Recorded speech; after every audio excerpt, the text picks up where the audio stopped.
لیکن سیکولر ذہنیت کی یہ اپروچ تھی کہ مسجد کو بند کرو، یہ احتیاطی تدبیر ہے۔ ہم نے اس کے مقابلے میں کہا کہ مسجد کو آباد رکھو، یہ احتیاطی تدبیر ہے۔ یہاں تھوڑی سی سمجھ میں یعنی وہ اس معیار میں فرق ہے نا۔ ہمارا یہ خیال تھا کہ لوگ آئیں اللہ کی طرف تو اس وبا سے چھوٹ سکتے ہیں، ان کا یہ خیال تھا کہ لوگ جائیں اللہ سے دور بھاگیں تو یہ چھوٹ سکتے ہیں وبا سے۔ ففروا الی اللہ ففروا من اللہ، یہ فرق تھا۔ اللہ تعالیٰ فرماتے ہیں کہ آپ مجھ سے کہاں بھاگ سکتے ہیں؟ یا معشر الجن والانس ان استطعتم ان تنفذوا من اقطار السماوات والارض فانفذوا لا تنفذون الا بسلطان۔ کس طرح آپ اللہ تعالیٰ کی قدرت سے باہر جا سکتے ہو؟ اللہ تعالیٰ کی قدرت تو بہت عظیم ہے۔ جب یہ پوزیشن ہے تو ففروا الی اللہ ففروا من اللہ، ارأیت الذی ینہی عبدا اذا صلی اور حی علی الصلاۃ حی علی الفلاح، ان میں فرق پیدا ہوا۔ تو ہم نے کہا نہیں جی، مسجد میں آپ کی بات نہیں مانیں گے، مسجد کھلی رکھیں گے، احتیاطی تدابیر کے ساتھ کھلی رہیں گے، ایک جماعت نہیں کریں گے، دو کریں گے، دو نہیں کریں گے، تین کریں گے، لیکن مسجد پابندی نہیں مانیں گے۔ ایک تیسری بات کا اظہار کیا کہ جب کرونا کا مریض فوت ہو جائے تو وہ قابل ترس ہوتا ہے، وہ شہید ہوتا ہے، اس کے بارے میں نفرت نہ پیدا کی جائے اور بے حرمتی سے اس کی میت کو نیچے نہ گرایا جائے، اس کی بے حرمتی نہ کی جائے، اس کا بہت زیادہ عزت و احترام کیا جائے۔ تو ہم نے پھر اس پاداش میں ایک دو جنازے بھی پڑھائے۔ ایک تبلیغی جماعت کے امیر تھے جناب طارق صاحب، اور ایک شاہ عبدالعزیز صاحب ہمارے جمیعت علماء اسلام کے نائب امیر تھے۔ تو پھر ظاہر ہے حکومت کو اتنی بڑی گستاخیاں تو قابل قبول نہیں ہوتی، تو انہوں نے ہمیں گرفتار کیا۔ لیکن مفتی صاحب میرا سوال یہ ہے کہ سید غلام نبی شاہ صاحب بابا جی، ان کے والد صاحب وہ بھی جنازے میں تھے، دیگر علماء کرام بھی تھے، مفتی کفایت اللہ ہی کیوں ٹارگٹ؟ بس ان کا یہ خیال تھا کہ یہ محرک ہیں، یہ متحرک ہیں، اور شاہ صاحب تو بڑے آدمی ہیں، ان کی تائید تو ہمیں حاصل تھی۔ خیر یہ انتظامی معاملہ ہے، یہ سوال تو آپ ڈی پی او سے کہہ سکتے ہیں کہ ہزارہ کے اندر 1,00,000 علماء ہیں، آپ نے ایک ہی آدمی کیوں ٹارگٹ کیا؟ تو وہ بہتر جواب۔ اسٹیبلشمنٹ کی کوئی خاص نظر کرم؟ وہ تو ہمیشہ ہوتی ہے، میں کبھی بھی اس سے غافل نہیں رہا۔ اس قدر میں ہم دیکھتے ہیں کہ مفتی کفایت اللہ کے ہم دو روپ دیکھتے ہیں۔ ایک مفتی کفایت اللہ اسمبلی میں کھڑے ہو کے اسامہ بن لادن کے لیے تقریر کرتے ہیں، ایمن الظواہری کا ٹویٹ آتا ہے۔ دوسرا مفتی کفایت اللہ جناب مذاکراتی ٹیم میں بھی ہیں، طالبان کی اور امریکہ کے مذاکرات ہو رہے ہیں، یا پاکستان آرمی کے یا طالبان کے مذاکرات ہو رہے ہیں، تو ہر چیز میں مفتی کفایت اللہ ہوتے ہیں۔ اس قدر سہولت کاری بھی ایک طرف سے، دوسری طرف اسٹیبلشمنٹ پہ آپ نشتر بھی برساتے ہیں، تو آپ اسٹیبلشمنٹ کو کیا سمجھتے ہیں؟ آپ اسٹیبلشمنٹ کو آن کرتے ہیں یا اسٹیبلشمنٹ کی پالیسیوں سے اختلاف کرتے ہیں؟ نہیں، وہ سہولت کاری کا لفظ تو آپ اپنے سوال سے نکال دیں۔ یعنی ایک آدمی منظر عام پر آ گیا ہے اور زمینی خداؤں کی مرضی کے بغیر آ گیا ہے، یہ اچھی تعبیر ہے۔ مفتی صاحب آپ اسٹیبلشمنٹ کے اور طالبان کے یا دیگر جو لوگ ہیں جو پہاڑوں پہ چلے گئے، ان کے درمیان آپ سہولت کار مذاکرات میں تھے، یہ ایک حقیقت ہے جو کہ دنیا جانتی ہے۔ سہولت کار نہیں، انہوں نے مجھے اپنا نمائندہ بنایا۔ ان کا یہ خیال تھا ایک آدمی ہے جو ہماری مشکل بھی سمجھ سکتا ہے اور پاکستان کے آئین پر بھی وہ اعتماد رکھتا ہے، وہ ہماری نمائندگی بہتر کر سکے گا۔ اس طرح انہوں نے ہمیں اچھی نگاہ سے دیکھا اور ہمیں شامل کر دیا۔ اس کا یہ معنی ہے، میں کہتا ہوں نا کہ آپ میری پوری زندگی کو جج کریں تو آپ کو یہ اندازہ خلاصہ آئے گا، ایک آدمی پاکستان کی سیاست کے منظر عام پر آیا اور وہ زمینی خداؤں کی مرضی کے بغیر آئے، بس اس لیے ہر جگہ آپ میرا نام لیتے ہو۔ تو مفتی صاحب میں ابھی مقامی طور پہ دیکھ رہا ہوں، یہاں کے سیاسی اکابرین ہو یا یہاں کی سماجی شخصیات ہوں یا آپ کے سیاسی مخالفین ہوں، وہ بھی آپ کا احترام یا روحانی طور پہ آپ کو اپنا بڑا مانتے ہیں، اور دوسری طرف تو اس سب کے باوجود، اس سب حمایت کے باوجود آپ پھر بھی اپنی جماعت کے اندر لوگ آپ کو طرح طرح کے الزامات لگا رہے ہیں، طرح طرح کی باتیں کر رہے ہیں، تو اس کو آپ کس اینگل سے دیکھتے ہیں یا اس کا کیا جواب دیں گے؟ یہ جو عوامی مقبولیت ہوتی ہے نا، اس کا تعلق تو اللہ تعالیٰ کی طرف سے ہوتا ہے۔ آپ کوئی کام کرتے ہو اور مقبولیت یا شہرت کے لیے نہیں کرتے، اللہ کی رضا کے لیے حق بولتے ہو اور سخت بات کرتے ہو، سخت فیصلہ کرتے ہو، آپ کو پھر اس کی پاداش کے میں سختی برداشت کرنی پڑتی ہے، تو لازمی طور پر لوگوں کے دلوں میں ایک محبت پیدا ہوتی ہے۔ اس کی تو یہی بات ہے۔ جہاں تک دیگر سیاسی رہنما ہیں تو ہمارے ہاں ایک برادری سی تو ہوتی ہے، ہم ایک دوسرے کے غم خوشی میں آتے جاتے ہیں، تو اس طرح ہر ایک آدمی دوسرے کو جج تو کرتا ہے، تو اس طرح وہ دوسری جماعت کے لوگ اس طرح کا اظہار کرتے ہیں. اپنی جماعت جو ہے یہ تو میری پیاری جماعت ہے, میں نے اس کو پسند کیا ہے اور مجھے اس کو پسند کرنے میں کوئی جبر بھی نہیں ہے. میں مولانا فضل الرحمان صاحب کو اپنا لیڈر سمجھتا ہوں اور جمعیت علماء اسلام کو اپنی جماعت سمجھتا ہوں. اب یہ جماعت ہے, میری ہے, میں ان کا ہوں, تو میں اس کی یہ تعبیر کر سکتا ہوں کہ اگر آپ کو کوئی ناخوشگوار فیصلے ملتے ہیں تو یہ میری زندگی کی تربیت کا حصہ ہے. وہ چاہتے ہیں کہ یہ نکھر کر سامنے آ جائے, زیادہ تربیت یافتہ ہو کر آ جائے, اس کے زبان میں سداد ہو, اس کے دل میں ہدایت ہو اور اس کی بات میں دعوت اور ہمدردی ہو. اس طرح کے کوئی تربوی اور تربیتی قسم کے واقعات آتے ہیں تو میں اس کو قبول کرتا ہوں. لیکن مفتی صاحب ہم دیکھتے ہیں کہ جو معاملہ آپ کے ساتھ ہو رہا ہے یہی جماعت میں کچھ دوسرے لوگوں کے ساتھ بھی ہوا, تو کیا ہم اس سے یہ تعبیر کریں یا یہ نتیجہ اخذ کریں کہ مفتی کفایت اللہ جمعیت علماء اسلام کے غلام غوث ہزاروی ہیں؟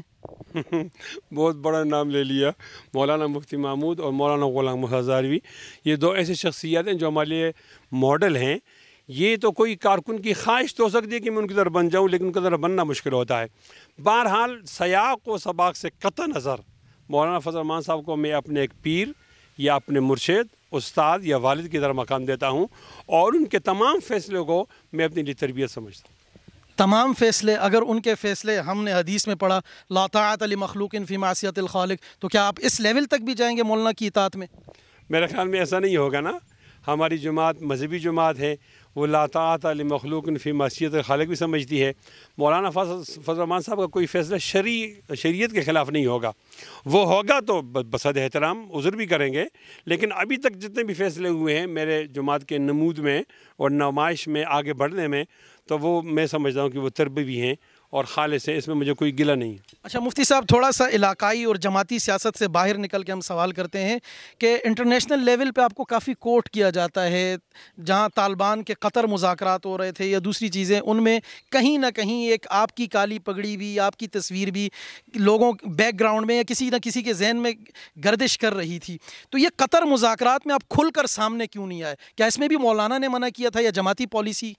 نہیں, ہم ایک رائے تو رکھتے ہیں نا, اور ان رائے کا اظہار ہم بغیر کسی حیل و حجت کے اپنے انٹرویوز میں, پریس کانفرنسز میں اور اس طرح اپنے جلسوں میں کرتے ہیں. تو چونکہ ہم بین الاقوامی سیاست پر بھی بات کرتے ہیں, اب ایک گلوبل ہے, ولیج ہے, تو اس پر آپ غافل تو نہیں رہ سکتے. تو ہماری ایک رائے ہوتی ہے, تو اس رائے کو دنیا والے ایک اوپینین کے طور پر سامنے آ جاتی ہے. رائے جو ہماری ہوتی ہے وہ خالصتاً قرآن اور حدیث سنت کے مطابق ہوتی ہے. اس طرح ہم رائے رکھتے ہیں. تو باندھ کی بولیوں میں ایک ہماری رائے بھی سامنے آ گئی تو اس کی یہی حیثیت ہوتی ہے. کھل کر آنا نہیں, ہم امریکہ کے ساتھ نہیں ہیں, ہم طالبان کے ساتھ ہیں. پاکستان کی اسٹیبلشمنٹ جب پاکستان کے طالبان کو مار رہی تھی تو ہم ان کے ساتھ نہیں تھے, ان کے مارنے کے, ہم مذاکرات کے ساتھ تھے.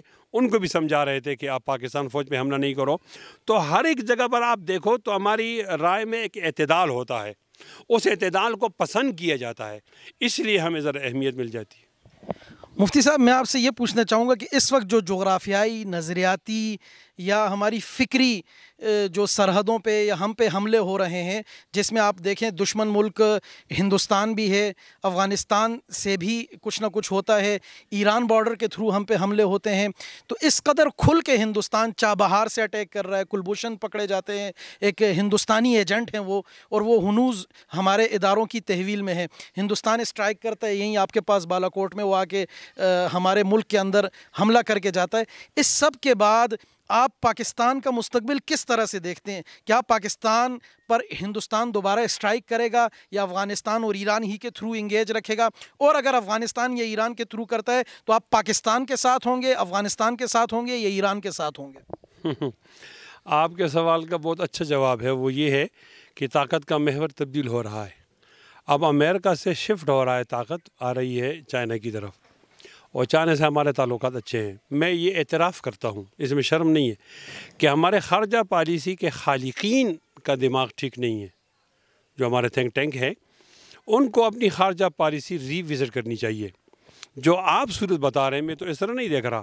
میں دیکھتا ہوں کہ ہماری مخصوص پوزیشن جغرافیائی یہاں افغانستان ہے تو یہاں طالبان آنے والے ہیں، یہاں ایران ہے ان کو راضی کیا جا سکتا ہے، اور چائنا اور انڈیا کا لداخ میں لڑائی ہو چکی ہے۔ ہم اس طرح اپنی خارجہ پالیسی کو ریویژن، میں نہیں کہتا کہ امریکہ کا مخالف ہو جائیں، میں نہیں کہتا، لیکن میں یہ بھی نہیں کہتا کہ آپ چائنا کو اگنور کریں۔ آپ نے بین کی پالیسی اختیار کرنی ہوگی، 75% نہیں تو 65% آپ نے چائنا کو ذہن میں رکھنا ہوگا، اور آپ نے 35% آپ نے امریکہ کو ذہن میں رکھنا ہوگا۔ ہماری یہ پوزیشن نہیں کہ ٹکرائیں، ٹکرانا تو ہمارے بس میں نہیں ہے، ہم تو ہمیشہ امن کی بات کریں گے، لیکن سفارتکاری سے نئے حالات کے اندر چائنا سے فائدہ اٹھا کر ہم انڈیا کو تنگ بھی کر سکتے ہیں، اس کا گھیرا بھی تنگ کر سکتے ہیں، اور زیادہ کامیاب پالیسی ہوئی تو ہم انشاءاللہ انڈیا سے کشمیر بھی واپس لے سکتے ہیں۔ لیکن مفتی صاحب، اگر فوجی پاکستان کا شہید ہوتا ہے ایران سے یا افغانستان سے حملے میں، تو آپ اس کو کس نظر سے دیکھتے ہیں؟ آپ اپنے فوجی کے ساتھ کھڑے ہیں یا ایران افغانستان سے حملہ آور کے ساتھ؟ نہیں، اس میں تو کوئی دو رائے نہیں ہے، پاکستان کے ساتھ ہیں، اللہ کی نعمت ہے، پاکستان کے لیے لڑنے والا شہید ہوتا ہے، اس میں کوئی دو رائے نہیں ہے۔ ایران تو بہت بات کی بات ہے، میں جو بات کر رہا ہوں کہ پالیسی کو ریوزٹ کرو، سٹیٹس کو توڑو، حالات تبدیل ہو رہے ہیں، چائنا کے لیے کارنر پیدا کرو اپنے دل میں، لداخ میں اس کو استعمال کرو، انڈیا پہ وہ اس کی 8 ریاستوں کو توڑو چائنا کے ذریعے سے، انڈیا پہ اپنا دباؤ بڑھاؤ، افغانستان کو طالبان کے ذریعے راضی کرو، اور یہ اپنا کشمیر لے لو۔ انشاءاللہ اگر ریوزٹ ہو گئے ہماری پالیسی خارجہ، تو میں آپ کو یہ نقشہ بتا رہا ہوں، یہ آ رہا ہے، اور ریوزٹ نہیں ہوا تو پھر وہی ہوگا جو ابھی ہو رہا ہے، اور شرمندگی کے علاوہ ہمارا کوئی اور علاج نہیں ہوگا۔ مفتی صاحب، میں آپ کی ذہانت کو چیلنج نہیں کرتا، نہ آپ کی قابلیت کو، لیکن ایسا کون سا سورس ہے کہ جو یہ باتیں آپ تک پہنچاتا ہے، آپ کو بتاتا ہے؟ مطلب ایک مولوی، مدرسہ، مسجد جس کا اوڑھنا بچھونا آج تک کوئی زمین نہیں، کوئی گھر نہیں، کوئی گاڑی نہیں، کتابیں پڑھنا پڑھانا، قال اللہ قال رسول، تو اس طرح عالمی افق کو اتنی گہری نظر رکھنا، آخر کوئی تو ایسا آپ کا بھی اندر ہوگا جو آپ کو یہ خبریں دیتا ہوگا۔ بس میں اس کے جواب میں ایک شعر کہتا ہوں، کیا فائدہ فکر بیش و کم سے ہوگا، ہم کیا ہیں جو کوئی کام ہم سے ہوگا، جو کچھ ہوا ہوا کرم سے تیرے، جو کچھ ہوگا تیرے کرم سے ہو۔ کوئی ان نون نمبر سے کالز؟ نہیں، میں ان نون والوں سے زیادہ محبت نہیں کرتا۔ آفرز کوئی آفر تو ہوتی ہیں، آفر ان کی ہوتی ہیں، لیکن وہ کہتی ہیں نا کہ آپ جمعیت چھوڑو، پارٹی توڑو، تو یہ بہت بڑا گناہ ہے۔ یہ بہت بڑی بات آپ کر رہے ہیں کہ آپ کو یہ آفر ہوئی ہے کہ پارٹی توڑیں؟ جی، تو آپ نے اس سے بھی بڑی ہوئی ہے۔ میں تو غریب آدمی ہوں، تو مجھے پیسے بتاتے ہیں، اتنے پیسے دیں گے، میں کہا دفعہ ہو جائے یار، پیسوں پر ہم زمین نہیں بیچتے۔ میں مولانا فضل الرحمان سے، میں نے ان سے کہا کہ میں پاکستان کے وزیر اعظم نہیں بننا چاہتا، اس کے مقابلے میں مولانا فضل الرحمان کی جمعیت علماء اسلام کے ایک یونین کونسل کا جنرل سیکرٹری بننا چاہتا ہوں۔ مفتی صاحب، آپ کہہ رہے ہیں کہ آپ کو جمعیت توڑنے کی آفر ہوئی، آپ ایک بہت بڑی بات کر رہے ہیں۔ ایک دفعہ نہیں، کئی دفعہ۔ اور پھر بھی آپ نے کوئی آفر قبول نہیں کی؟ اور میں دیکھو اس ذہن کا آدمی ہوں نا جو شاملی کے میدان سے چلا آ رہا ہے، اسٹیبلشمنٹ کا مخالف تھا، وہ ہندو اور مسلم کی بات نہیں کرتا تھا، وہ کہ اسٹیبلشمنٹ ٹکراؤ ہم ٹکرائے، وہ ہماری وہ ذہنیت ہے۔ پھر ہم آئے پاکستان بن گیا، پاکستان مسجد سمجھ کر قبول کر دیا، یہاں کی اسٹیبلشمنٹ آئی تو پھر اس کے خلاف ہمارا ذہن بنا، نہیں بھائی یہ غلط ہے، ٹھیک ہو جاؤ۔ مشرف کے دور کے بعد تو انہوں نے مذہبی طبقے کو بالکل پریشان کر دیا، تو پھر ہمارا آوازیں بھی اٹھنے لگیں۔ اب بھی ہم سے کہتے ہیں کہ مشرف سے پچھلی پوزیشن پہ لے جاؤ، ہمارا جھگڑا تقریباً ختم ہو جائے گا۔ تو چونکہ میں اس ذہن کا آدمی، تو کوئی آدمی مجھے مار تو سکتا ہے، لیکن لالچ اور خوف کے ذریعے مجھے اپنے مشن سے، اپنی قیادت سے اور پارٹی سے الگ نہیں کر سکتا۔ مفتی صاحب، کیا آپ نہیں سمجھتے کہ اپنے نظریے یا اپنے اس سٹانس کی بنیاد پہ آپ بالکل اکیلے رہ گئے ہیں؟ نہیں، اکیلے تو نہیں ہوں، تلاش کرنا پڑے گا کہ ایسے لوگ اور کتنے ہیں، تو ہمارے وسائل نہیں ہیں نا، تو تلاش کریں۔ میں تو یہ سمجھتا ہوں کہ میں دنیا کا وہ خوش قسمت ترین آدمی ہوں کہ پے در پے جب مجھ پہ حملے ہوئے، مجھے راستے میں روک کر مارا، یا مجھے جیل میں مجھ پر کورونا میرے جسم میں ڈال رہے تھے، تو پاکستان کی کوئی مسجد ایسی نہیں تھی، نہ دیہات کی نہ شہر کی، کہ اس میں نام لے کر میری حفاظت و استقامت کے لیے دعا نہ کی گئی ہو۔ میرے تو بہت زیادہ فین ہیں، میرے نظریات سے بہت ہم لوگ ہیں۔ میں گروپنگ نہیں کرتا، اس لیے آپ ایسا کہہ رہے ہو تو میں گروپنگ نہیں کروں گا، لیکن یہ انشاءاللہ العزیز یہ قربانی ضرور ایک تبدیلی پر منتج ہوگی انشاءاللہ۔ ہم تحریکی لوگ ہیں، نظریاتی لوگ ہیں، انقلابی لوگ ہیں، سٹیٹس کو توڑیں گے، اور یہاں قادیانیت جائے گی، ختم نبوت آئے گی، اور یہ کالا قانون جائے گا، اسی جگہ اسلام کا سویرا طلوع ہوگا انشاءاللہ۔ مفتی صاحب، حالیہ دنوں میں مختلف اپوائنٹمنٹس ہوئی ہیں، جس میں آپ دیکھیے کہ کچھ قادیانی سفیر لگے، کچھ قادیانی وزیر لگے۔ آپ کیا سمجھتے ہیں، کیا مسلمانوں کا ایمان چیک کیا جا رہا ہے؟ کس نظر سے دیکھتے ہیں ان حکومتی اقدامات کو، بالخصوص جو قادیانیوں کو پروموٹ کیا جا رہا ہے؟ آپ اس کو کس نظر سے دیکھتے ہیں، یا اس پر کیا رائے رکھتے ہیں؟ میں کسی حکمران سے راضی نہیں ہوں دل سے، جماعتی طور پر تو تسلیم کرتے ہیں، لیکن میں زیادہ ناراض ہوں عمران خان سے۔ عمران خان صاحب کے پاس نہ اپنا جھنڈا ہے نہ ایجنڈا ہے۔ ان لوگوں کے پاس جھنڈا اپنا ہوتا تھا، ایجنڈا کسی اور کا ہوتا تھا۔ اس کے بعد جھنڈا بھی اپنا نہیں ہے، ایجنڈا بھی، یہ مکمل لیٹ جاتا ہے مغرب کے سامنے، مکمل لیٹ جاتا ہے۔ پہلے کیا کہتا تھا، اب کیا کہتا ہے۔ تو اب ایسی پوزیشن کے اندر جب تک عمران خان برسر اقتدار ہیں تو لوگ بیدار رہیں، لوگ تہجد کی نماز بھی پڑھیں اور ٹی وی کی خبریں بھی سنیں، لوگ نفل بھی پڑھیں، اخبار بھی پڑھیں، خانقاہ والے بھی، علماء بھی، شیخ الحدیث بھی۔ یہ دور ہمارے لیے کٹھن ہے۔ اگر قادیانوں کے لیے کوئی سہولت ہو سکتی ہے تو جناب عمران خان کے زمانے میں ہوگی، اگر یا نہیں ہوئی پھر کبھی قدر نہیں ہو سکتی ہے۔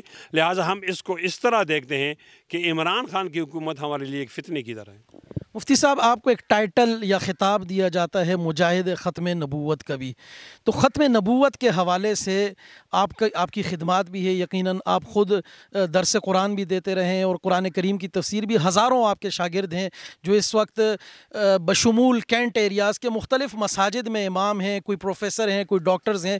تو آپ واپس بجائے سیاست کے، چونکہ ایک دفعہ میں سن رہا تھا آپ جمہوریت سے بھی کافی، آپ کا اپنا ایک اسٹانس ہے، اپنا نظریہ ہے، تو آپ ایک اکیڈمک آدمی، اور پھر اس جد و جہد کی طرف کیوں نہیں چلے جاتے؟ اس طرف کیوں؟ یہ یہاں تو پگڑیاں اچھلتی ہیں۔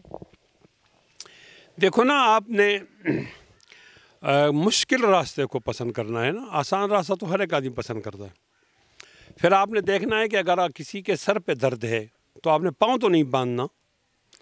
تعلیمی اور اکیڈمک بہت سارے لوگ پیدا ہوئے ہیں اور ہوتے رہتے ہیں، انقلابی اور تحریکی لوگ نہیں ہیں۔ تو جو میدان خالی ہوگا، جہاں ضرورت زیادہ ہوگی تو وہاں آپ نے کام کرنا ہے نا۔ میں نے اس راستے کو اس لیے منتخب کیا ہے، یہ آواز جلدی پہنچتی ہے، پھر جن لوگوں سے ہمارا مقابلہ ہے ان کی محنت زیادہ ہے، اس کو خالی نہیں چھوڑنا۔ تو میں نے جو تعلیمی میدان سے آ کر اس تحریکی انقلابی میدان کا انتخاب کیا ہے تو کچھ سمجھ کر کیا، میں اس پر مطمئن راضی ہوں۔ شاعر کہتا ہے، کچھ سمجھ کر ہی ہوئے ہیں موج دریا کے حریف، ورنہ ہم بھی جانتے تھے عافیت ساحل میں۔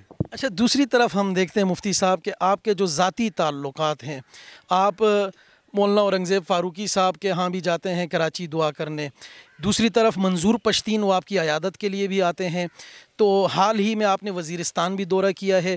تو لگ یہ رہا ہے، واقفان حال یہ کہتے ہیں کہ مفتی کفایت اللہ شاید جمعیت سے اڑان بھرنے والے ہیں، جس کی آپ نے تردید کر دی، لیکن کیا اگر آپ کو یہ اپنی آواز پہنچانی ہو آگے اور جمعیت اس میں آڑے آ جائے تو آپ اپنی آواز کسی اور پلیٹ فارم سے اسمبلی تک پہنچائیں گے؟ نہیں، جمعیت علماء اسلام آڑے نہیں آتی، وہ میری ممد اور معاون تنظیم ہے، اپنی جماعت ہے نا۔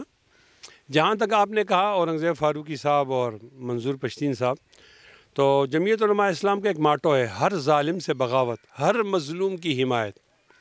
تو جہاں جہاں ظلم ہوگا تو ہم ظالم کے خلاف ہوں گے، مظلوم کے ساتھ ہوں گے۔ یہ نہیں دیکھتے کہ مظلوم سفید ہے یا کالا ہے، پٹھان ہے، پنجابی ہے، مذہبی ہے، سیکولر ہے، یہ نہیں دیکھیں گے۔ میری رائے کے اندر منظور پشتین کے اگر کوئی ایسے معاملات ہیں جس کو ملک کی غداری تعبیر، مجھے اس کا نہیں علم، لیکن میری رائے کے مطابق اس وقت منظور پشتین جو ہے وہ قبائل میں مظلوم لوگوں کا ترجمان ہے۔ تو وہاں تو ظلم بہت ہوا ہے، وہاں 8,000 کی تعداد میں لوگ اب بھی لاپتہ ہیں۔ 30,000 لوگوں کو اس لیے مارا گیا ہے کہ تم طالبانوں کیوں جنائیں، تھپڑ مارتے ہو تو لوگوں کو رونے کا تو حق ہے۔ اس لیے میں تمام دنیا، یا پاکستان نہیں، دنیا کے تمام مظلوم قوموں سے محبت کا اظہار کرتا ہوں اور ظالم سے نفرت کا اظہار کرتا ہوں، یہی میرا نعرہ ہے۔ تو اس نعرے کے لحاظ سے اگر آپ کو اورنگزیب فاروقی نزدیک نظر آتا ہے یا منظور پشتین نزدیک نظر آتا ہے تو یہ کوئی مظلومیت کے دنیا کے جتنے بھی لوگ ہوں گے وہ ہمارے دائیں بائیں ہوں گے، اور ظالموں سے ہم بہت زیادہ دور ہوں۔ حال ہی میں انڈیا جو ہے وہ جو کچھ کر رہا ہے کشمیر کے اندر، لاک ڈاؤن، ایک تو لاک ڈاؤن کرونا والا، ایک ہندوستان نے جو کشمیر کو پورا جیل بنایا ہوا ہے، اس پر آپ کا کیا موقف ہے؟ پاکستان کو کیا اقدامات کرنے چاہیے، یا مفتی کفایت اللہ کیا سوچتے ہیں کشمیری بھائیوں کے لیے؟ اصل میں عمران خان کی جو سوچ ہے نا، وہ کہتے ہیں جہادی کلچر کے خلاف ہے. تو یہ تو ایسا جملہ ہے، میں اس کو اس طرح تعبیر کرتا ہوں، وہ جہاد کا خلاف ہے. تو وہ کہتا ہے کہ کوئی آدمی کشمیر کے لیے جہاد کرے گا تو ان کے ساتھ ظلم کرے گا. کوئی اور آدمی باہر سے آ کر کشمیر کے لیے جہاد کرے گا تو کشمیر میں ظلم کرے گا. تو انہوں نے اقوام متحدہ میں تقریر کی، تو اس نے وہاں اعلان کیا کہ میں فائٹ نہیں کروں گا. تقریر تو بڑی کمال کی تھی. ہاں، تقریر تو یہی کی نا، تقریر اس کو ملی نا. اس نے 17 منٹ تقریر کی مودی نے، اور کشمیر لے لیا. اس نے 56 منٹ تقریر کی، اس کا کشمیر لے لیا. ایسی تقریر کا کیا فائدہ؟ میں یہ عرض کرتا ہوں، ان کو یہ پتہ ہے کہ یہ جہادی کلچر کا خلاف ہے، تو لہٰذا وہ اس دور کے اندر اپنے سارے ہدف پورے کریں گے. میری رائے میں جب لداخ میں چائنا اور انڈیا لڑ رہے تھے، یہ اہم موقع تھا کہ ہمیں اندر کچھ کرنا چاہیے تھا اور کشمیر کی پرانی پوزیشن بحال کرنی چاہیے تھی. یہ موقع ہم سے ضائع ہو گیا. لیکن ہمیں مستقل طور پر چائنا کے ساتھ بیٹھنا ہوگا. وہ لداخ میں تنگ کرے گا تو 8 ریاستیں کٹ جائیں گی، اور ہم کشمیر میں آگے جائیں گے تو دونوں سے وہ نہیں لڑ سکتا. اور ایٹمی جنگ تو ہوتی ہی نہیں ہے. جب دو ملک کے بعد ایٹم جنگ ہوتا ہے نا، تو یہ دفاع کے لیے ہوتا ہے، یہ مارنے کے لیے نہیں ہوتا، دکھانے کے لیے ہوتا ہے. اس طرح آگے جا کر آپ مودی سے کشمیر لے سکتے ہیں، ورنہ مودی جو ہے وہ آپ کی باتوں میں نہیں آئے گا. تو ہمیں تھوڑا سا ایکسٹرا کرنا پڑے گا. ہمارے جو افواج پاکستان ہیں ان کو تھوڑا سا ایکسٹرا کرنا پڑے گا. انشاءاللہ قوم ان کی پشت پر ہوگی. اس طرح چائنا سے مدد لے کر ان کو لداخ میں تنگ کر کے پریشان کر کے یہاں سے کشمیر کو والوں کی مدد کی جائے، تو میں سمجھتا ہوں یا تو ہم کشمیر کو لے لیں گے، یا 5 اگست 2019 سے پہلی کی پوزیشن جو متنازع کشمیر تھا اس کو ہم بحال کرنے میں کامیاب ہو جائیں. پاکستان میں آپ ہی کی طرح ایک اور بزرگ شخصیت ہیں بابا خادم حسین رضوی.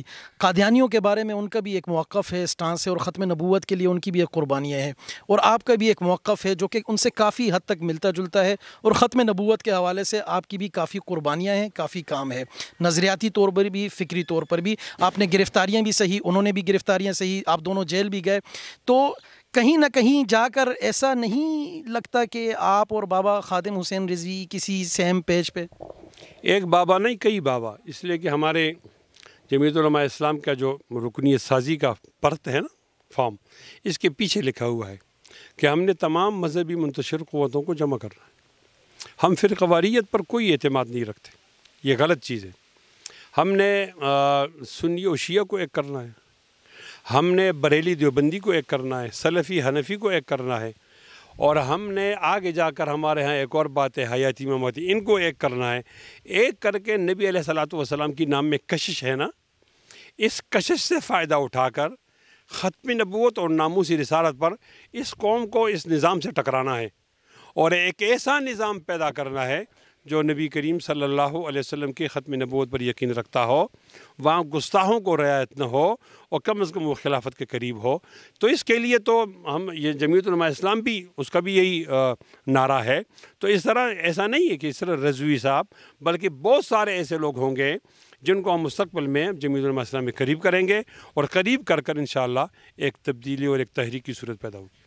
لیکن جو لوگ ایک طرف تو یہ امپریشن دیں یا یہ اس طریقے سے بتائیں کہ وہ بہت محب ہیں یا محبت رکھتے ہیں، اور دوسری طرف وہ سرعام گستاخیاں کریں، دوسری طرف وہ سرعام قتل عام کریں، ان کی بابت آپ کا کیا موقف ہے؟ میں مثال دوں گا، جیسے شام میں حال ہی میں حضرت عمر بن عبدالعزیز رحمۃ اللہ علیہ کے مزار مبارک کے ساتھ ہوا، یا پاکستان میں جو حالیہ دنوں میں ہو رہا ہے. تو اس بارے میں آپ کیا کہیں گے؟ کیا ایسے حضرات کو بھی آپ ساتھ لیں گے؟ مولانا اشرف علی تھانوی رحمۃ اللہ علیہ نے ایک جملہ کہا ہے کہ اپنا مسلک چھوڑو نہیں، دوسرے کا چھیڑو نہیں. ہر ایک مسلک میں کچھ غالی لوگ ہوتے ہیں، کچھ معتدل لوگ ہوتے ہیں. تو معتدل لوگوں کو سامنے آنا ہوگا. جہاں تک یہ واقعات ہے، یہ بہت قابل مذمت ہے، ان پر کوئی کمپرومائز نہیں ہو سکتا. عمر بن عبدالعزیز رحمۃ اللہ علیہ ہمارے لیے تو بہت بڑے ماڈل تھے. اگر ان کی قبر محفوظ نہیں ہے تو ان سے اور کیا خیر کی توقع ہے؟ میں تو یہ کہتا ہوں کہ کم از کم اس بات پر وہ رابطہ عالم اسلامی کو اجلاس کرنا چاہیے اور اس پر سٹینڈ لینا چاہیے کہ آئندہ کوئی ایسا کام نہ کرے۔ یہ کوئی بات ہے کہ آج میرا یہاں غلبہ ہو گیا تو میں ان لوگوں کی توہین کروں گا جو قبر کے اندر پڑے ہوئے ہیں؟ یہ بہت غلط سوچ ہے۔ یہ لوگ نہ شیعہ ہیں نہ سنی ہیں، یہ وحشی قسم کے لوگ ہوتے ہیں، ان کا مذہب سے کوئی تعلق نہیں ہوتا۔ بہرحال میں اس کو آپ مذہب کی یہ جو مسلکوں کی دیواریں ہیں، یہ بنیادیں تو گہرے ختم تو نہیں کر سکتے آپ، اس کی شدت میں آپ کمی لا سکتے ہیں، اور شدت میں یہ کہ معتدل لوگ جو کم از کم نکات پر جمع ہو سکتے ہیں ان کو جمع کر کے ایک تبدیلی پیدا کی جا سکتی ہے۔ قرآن مجید میں اس کی مثال موجود ہے، قُلْ يَا أَهْلَ الْكِتَابِ تَعَالَوْا إِلَىٰ كَلِمَةٍ سَوَاءٍ بَيْنَنَا وَبَيْنَكُمْ۔ یہاں دیکھو اہل کتاب کو مشترکہ کلمات کی طرف دعوت دی گئی ہے، تو اگر اہل کتاب کو ہم اکٹھا کر سکتے ہیں کم سے کم نکات پر تو اپنے لوگوں کو کیوں نہیں۔ بہرحال اس وقت ضرور یہ ہے کہ ہم فرقہ وارانہ باتوں سے آگے نکل کر قوم کو ایک کریں اور کوئی تبدیلی پیدا کریں۔ صحابہ کرام پر اگر کوئی تبرہ کرے یا نبی کریم صلی اللہ علیہ وآلہ وسلم کی شان میں کوئی گستاخی کرے تو اس کی بابت مفتی کفایت اللہ کیا موقف رکھتے؟ دو ٹوک۔ کیا مال ہے یار، ہم تو کھا رہے ہیں جی رہے ہیں نبی علیہ السلام کی وجہ سے، صحابہ کی وجہ سے۔ میں کہتا ہوں یہ تو وہ آئٹم ہے کہ اس پر کوئی کمپرومائز نہیں ہے، یعنی میں جو کہتا ہوں اعتدال اگلے کو اس پہ لانا ہے، خود اپنے مسلک سے نہیں ہٹنا۔ لیکن معتدل لوگ تمام سمجھ، خالی لوگ تو ایسا نہیں کرتے نا، معتدل لوگ سمجھتے ہیں۔ میں قطعاً یہ نہیں کہتا کہ صحابہ کے نام پر کوئی کمپرومائز ہونا چاہیے یا نبی علیہ السلام کی عزت پر خاکم بدان کوئی کمپرومائز ہونا، بلکہ ان کے معتدل لوگوں کو سمجھانا ہے کہ ہمارے ہاں نقطہ اتحاد وہ صحابہ ہیں اور نبی علیہ السلام کی شان اور عزت ہے۔ تو مجھے امید ہے انشاءاللہ معتدل لوگ آ جائیں گے اور ہم انہی بنیادوں پر قوم کو اکٹھا کر سکیں گے۔ بہت شکریہ مفتی صاحب۔ ناظرین، آپ دیکھ رہے تھے زوم میڈیا پہ مفتی کفایت اللہ صاحب کو۔ گزشتہ ہفتے بھی ہمارا پروگرام ہوا اور کچھ سوالات، کچھ سچائیاں، کچھ حقائق باقی تھے جو کہ اس پروگرام میں لگا ایسے۔ کچھ لوگوں نے کہا، کمنٹس میں کہا کہ آپ یہ سوال بھی مفتی کفایت اللہ صاحب سے کیجئے، تو اپنے ناظرین کی ایما پہ ہم نے وہ تمام تر سوالات مفتی صاحب کے سامنے رکھے اور انہوں نے بہت اچھے طریقے سے اس کے جوابات دیے۔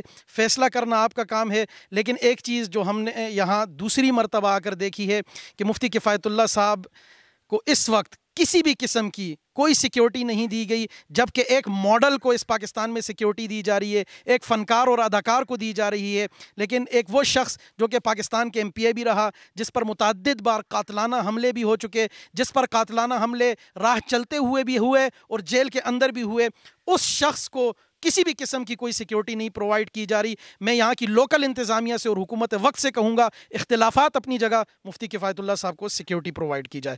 جزاک اللہ خیر۔ السلام علیکم ورحمۃ اللہ۔